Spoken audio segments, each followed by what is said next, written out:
Salut à tous et bienvenue dans Pick and Pop Culture, l'émission qui te parle de balles orange et de pop culture. Et pour ce nouvel épisode, un nouveau setup, pas mal non?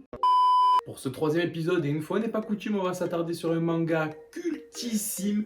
Je parle bien sûr de Slam Dunk. Pour l'anecdote, c'est l'un des tout premiers animés que j'ai maté en VOSTFR, parce qu'étant en 92, j'ai été assez biberonné à la VF, il faut le dire. Et avec des animés légendaires comme Dragon Ball, Dragon Ball Z, Senseiya ou encore Pokémon. Et en tant que grand fan de doublage, je rends hommage aujourd'hui à toutes ces voix mythiques qui ont bercé notre enfance, voire nos adolescences. Extrait. Pas la peine de paniquer, tout ça c'est du provisoire. Putain, le ciel il est d'un bleu. Ta gueule! J'ai arrangé le coup, bastard! Allez, on se sort le doigt du cul et au boulot! Rose, regarde bien. Voici ce qui arrive à celui qui brave l'interdit. À celui qui veut ressusciter les morts. À celui qui prend la place de Dieu. Recoupe, ça l'attaque! Ce que je sais, moi, c'est que Saori a eu l'immense courage d'embrasser sa destinée et qu'elle a consacré son existence tout entière à protéger l'humanité. Oh, non! Comment oses-tu frapper ma bulle?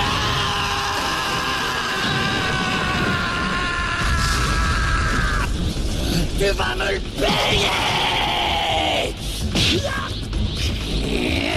Et c'est bien plus tard, lors de mes années collège, quand j'ai découvert mes amis Ymul et Lamoyeur, et quelques potes fans d'animé, que j'ai commencé à en bouffer en VO. Et avec Samurai Champloo et Full Metal Alchemist, Slam Dunk est arrivé parmi les premiers mangas que j'ai suivis en VO, et comme j'étais dans ma période où je bouffais tout ce qui était basket, Wikipédia, magazine, vidéo, explosion de YouTube, etc., ça s'est présenté naturellement à moi. Mais trêve de racontage de vie, générique.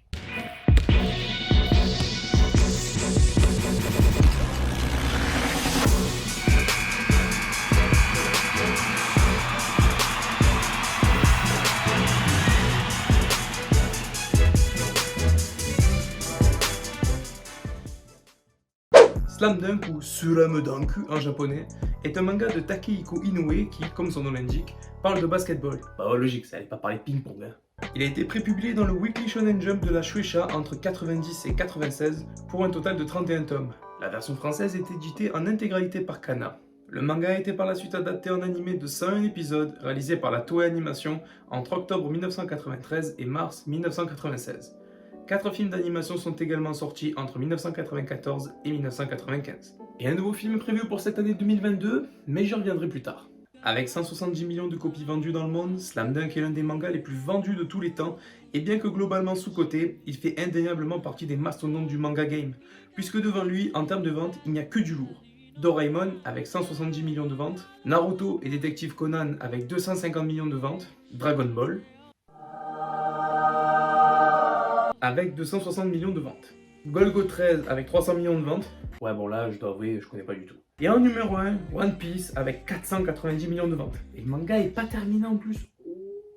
Bref, vous l'aurez compris, aujourd'hui on traîne pas d'un manga pourri genre Fairy Tail. Ouais j'avoue c'est un peu gratuit là. Mais bien d'un des piliers du manga game. Alors c'est bien beau tout ça, mais de quoi parle Slam Dunk? Eh bien je vais vous le dire à travers ce petit résumé Wikipédia. Merci le chef Otaku pour la technique. Anamichi Sakuragi, un jeune homme immature et impopulaire, est bien décidé à en finir avec les déceptions amoureuses lors de son entrée au lycée Shuoku.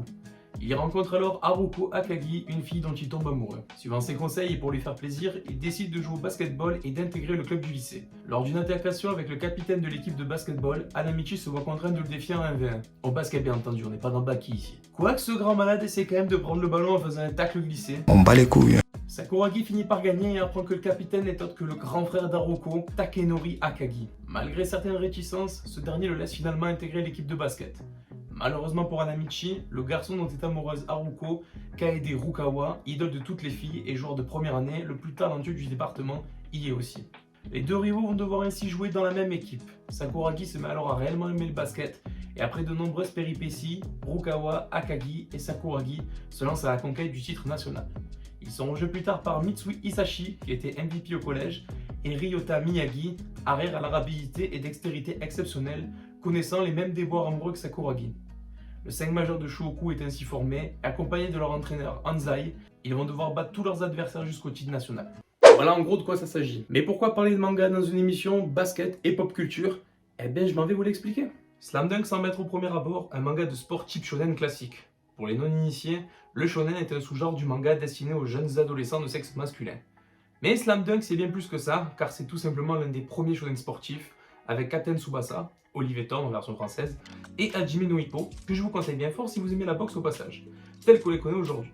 Slam Dunk est clairement le manga qui a posé les bases du genre et qui a établi les codes qui sont encore utilisés aujourd'hui de nos jours par les mangaka. On notera beaucoup de similitudes entre Slam Dunk et de nombreux mangas de sport, notamment son successeur, Kuroko no Basket. Mais ce n'est pas le sujet de cette vidéo.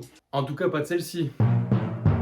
Mais Slam Dunk ce n'est pas qu'un simple manga de sport, c'est tout simplement une ode au basket au sens large. Et pour se rendre compte de ça, il est important de comprendre et connaître la genèse de l'œuvre et l'histoire de son auteur. Takehiko Inoue a eu l'idée de réaliser Slam Dunk tout simplement parce qu'il aimait le basket depuis ses années lycée. C'est bête, mais ça reste important à préciser. Ses expériences avec le basket ont également influencé l'histoire du manga.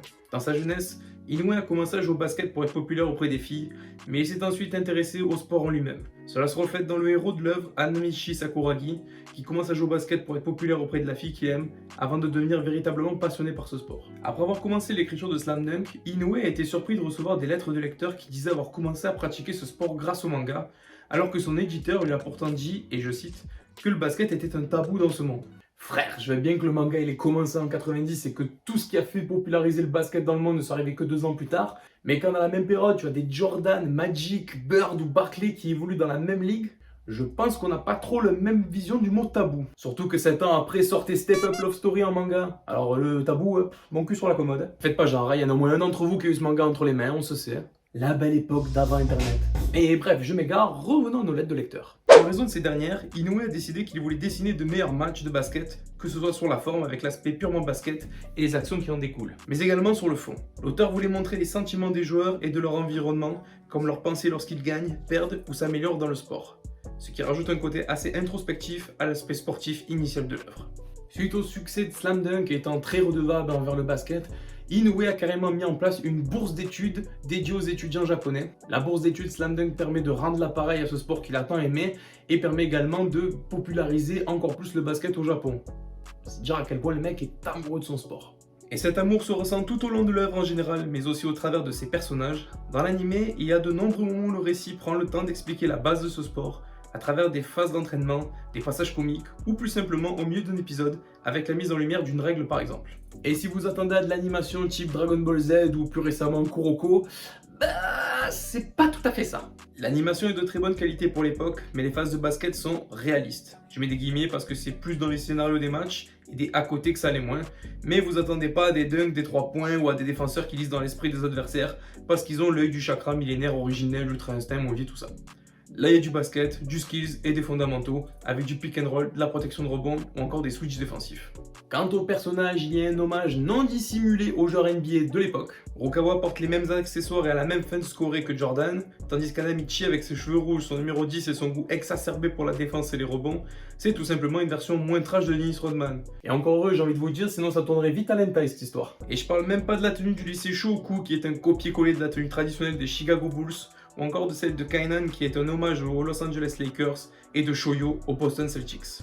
Un manga de basket, certes, mais surtout une vraie déclaration d'amour à son sport. Puisqu'Inoue est tellement fan de basket qu'il écrira en 1999 un autre manga, Real, qui a pour sujet principal l'handi-basket. Un vrai amoureux tout simplement comme le dit l'auteur lui-même. Quand on aime quelque chose, il y a comme une certaine gêne à l'avouer aux autres. Et parfois même, on dit qu'on ne l'aime pas. Mais pour ce qui est du basket, je suis fier de pouvoir dire que je l'aime. En termes d'impact, Slam Dunk, qu'est-ce que ça donne? Comme je l'ai dit précédemment, Takehiko Inoue a créé la bourse d'études Slam Dunk. Cette bourse a vu le jour en 2006 et a pour vocation première d'aider les étudiants à s'améliorer en anglais. Cette bourse permet également à certains lauréats d'étudier aux États-Unis puisque les frais de scolarité de la fac sont entièrement pris en charge par cette bourse. Et si certains ont un vrai niveau sportif, pourquoi pas leur permettre d'intégrer une équipe NCAA de 3-2 voire première division, évidemment.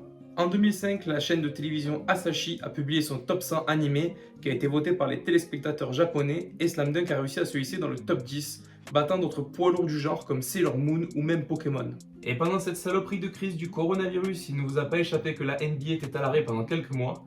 Et à Taïwan, là où l'un des sports les plus pratiqués est le basket et la NBA est l'une des ligues où le plus de paris sportifs sont réalisés, il a fallu divertir des milliers de fans de basket pendant cette interruption. Et comme ils ne pouvaient pas diffuser d'anciens matchs, une chaîne sportive a décidé de diffuser Slam Dunk, faisant découvrir l'anime à un tout nouveau public. Et les gens ont adoré. les réseaux sociaux taïwanais se sont enflammés tant de la part de ceux qui l'avaient déjà vu que de ceux qui découvraient la série. Slam Dunk aura également fait de nombreux enfants, Akio, Aishid 21, Prince of Tennis et bien évidemment Kuroko no Basket. Mais au-delà des animés sportifs et de tous les codes qui en ressortent, c'est dans la qualité du dessin et dans les détails qu'Inoue a inspiré une nouvelle génération de mangaka. Non mais imagine, début 90, tu tombes sur ça dans le rayon librairie de Jean Casino pendant que ta mère fait les courses, toi-même tu sais, il y a de quoi rester traumatisé tellement le flou du dessin est en god mode. Vous l'aurez compris, l'impact de Slam Dunk est énorme et je ne pense pas que ça va s'arrêter là puisqu'un nouveau film est prévu pour la fin de l'année 2022. Pas plus d'infos à ce sujet, juste un petit trailer d'annonce et la garantie que la réalisation et le scénario sont confiés à Inoue et le tout animé par Toei Animation. Hâte de voir comment les techniques d'animation actuelles vont s'occuper de l'œuvre et du déroulement des matchs. Parce que quand tu regardes ce qu'était Slam Dunk en animé dans les années 90, c'était ça.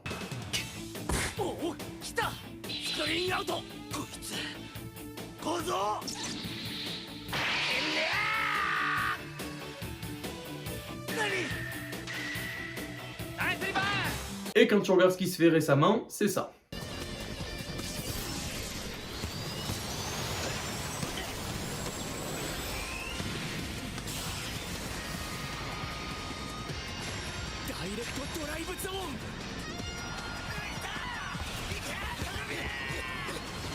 Il y aura donc un certain juste milieu à trouver pour ne pas perdre les anciens en cours de route et ne pas dénaturer l'œuvre originale, tout en essayant de grappiller des nouveaux fans habitués à l'animation actuelle.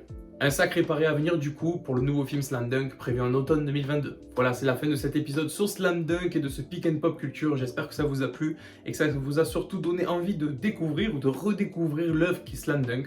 N'hésitez pas à lâcher un pouce bleu et à mettre un commentaire, ça m'aide beaucoup dans les recommandations YouTube. Et en attendant, portez-vous bien, prenez soin de vous et... 今度も僕たちは次のエピソードでお会いしましょう。